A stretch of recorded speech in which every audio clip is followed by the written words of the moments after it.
روزہ اور قرآن کریم کی سفارش، قرآن کریم پڑھنے والوں کے لیے اور روزے دار کے لیے روزے کی سفارش چنانچہ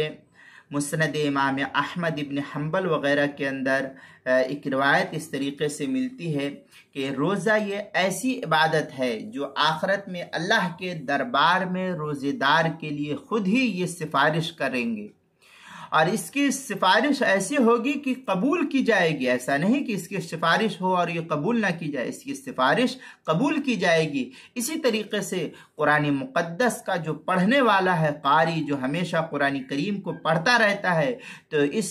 قرآن پاک کو پڑھنے والے بھی اپنے قرآن پاک کو جو پڑھتا ہے، اس پڑھنے والوں کے لیے خصوصی سفارش جو ہے یہ قرآن مقدس کرے گا،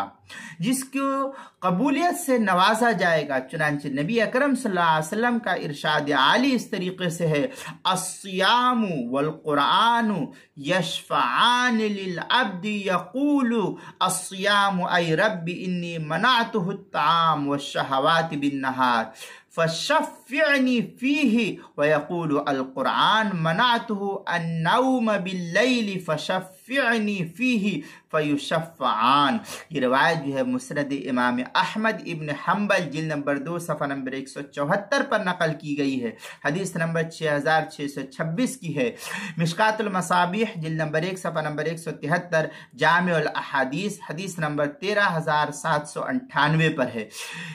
ترجمہ اس کا اس طریقے سے ہے کہ روزہ اور قرآن کریم بندے کے لیے اللہ کی دربار میں سفارش کریں گے۔ روزہ کہے گا کہ اے پروردگار عالم، میں نے اس کو دن میں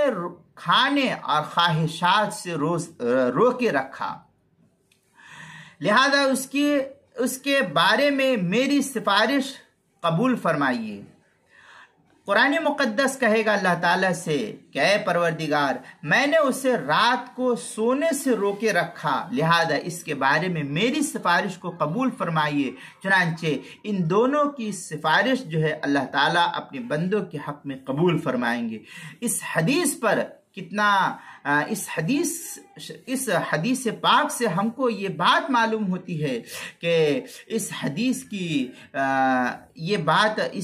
سے جو بات ہم کو معلوم ہوتی ہے وہ یہ کہ رمضان المبارک کے اندر خصوصیت کے ساتھ رات میں تلاوت کلام پاک کا اہتمام رکھنا چاہیے، بطور خاص تہجد کے اندر جو ہے اس کا اہتمام کرنا چاہیے، اور اس میں تراویح کی نماز کی جانب بھی یک گنا اشارہ موجود ہے۔ علاوہ ازیں یہ کہ سال بھر جس بندے کو جتنی توفیق ملے وہ تو خود تلاوت کی کوشش کرتے رہے اور تہجد کا بھی اہتمام کرے، لیکن رمضان المبارک کی جو ایک خاص عبادت اللہ تعالیٰ نے تراویح کی شکل میں دی ہے، اس کا بھی خوب اہتمام کرنا چاہیے۔ اللہ تعالیٰ ہم سب کو جو ہے قرآن مقدس کے پڑھنے کی توفیق عطا فرمائے، تراویح کا اہتمام کرنے کی توفیق عطا فرمائے، اور رمضان المبارک کے روزوں کو صحیح ڈھنگ سے رکھنے کی توفیق عطا فرمائے۔ کچھ تھوڑی تفصیل جو ہے کتاب المسائل کی دوسری جلد صفحہ 142 پر اس کو نقل کیا ہے، وہاں دیکھ سکتے ہیں۔